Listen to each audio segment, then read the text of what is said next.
அந்த கல்லறையை நம்ம அழகா இருக்குன்னு நம்ம பாக்குறோம். ஆனா அதே கல்லறையை ஓபன் பண்ணி பார்த்தா எப்படி இருக்கும்? எப்படி இருக்கும்? நானும் அது மாதிரிதான் நம்பணும். கல்லறைக்கு ஒப்பாக இருக்கும். வெளியில நம்ம நல்லா இருக்கும், உள்ளுக்குள்ள நாடு, உள்ளுக்குள்ள என்ன இருக்கு?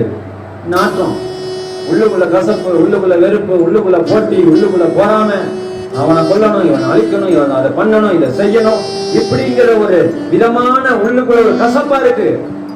நம்ம உயிரோடு இருக்கிற பணம் கல்லறை தானே சொல்லுது, பைபிள் தானே சொல்லுது, உயிரோடு இருக்கிற கல்லறைக்கு ஒப்பா இருக்கிறோம். என்ன வெளியில நம்ம உயிரோடு இருக்கிறோம், ஆனா உள்ளுக்குள்ள என்ன இருக்கு? கல்லறையை போல அழுக்கு இருக்கு, உள்ளறையை போல நாத்தம் இருக்கு, உள்ள போல மனுஷன் எலும்பு கூட கிடக்கிறது போல நம்மளுக்கு என்ன கிடக்கு? கசப்பு இருக்கு, உள்ள கிடக்கு. அவ்வளவுதானே. செத்து போல கல்லறைகள் என்ன கிடக்கும்? எலும்பு கூட கிடக்கும், மண்டவோடு கிடக்கும், இது கிடக்கும். நாம உயிரோடு இருக்கிற கல்லறைக்கு ஒப்பா இருக்கிறோம். எப்படி அப்படின்னா, வெளியில அலங்காரமா இருக்கிறேன், உள்ளுக்குள்ள என்ன இருக்கு? மண்டவோடு கிடக்கிறது போல, எலும்பு கிடக்கிறது போல, எப்படி நாத்தம் நம்மளுக்குள்ள கிடக்கிறது போல நம்மளுக்குள்ள என்ன இருக்கு? கசப்பு, வெறுப்பு, போட்டி, போராமை எல்லாமே நம்மளுக்குள்ள இருக்கு. அப்ப நம்ம யாரு? உயிரோடு இருக்கிற கல்லறை. என்னது?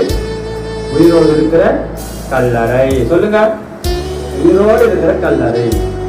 அப்ப அதான் ஆண்டவர் சொல்ற வசனத்தை வாசிக்கிறேன்.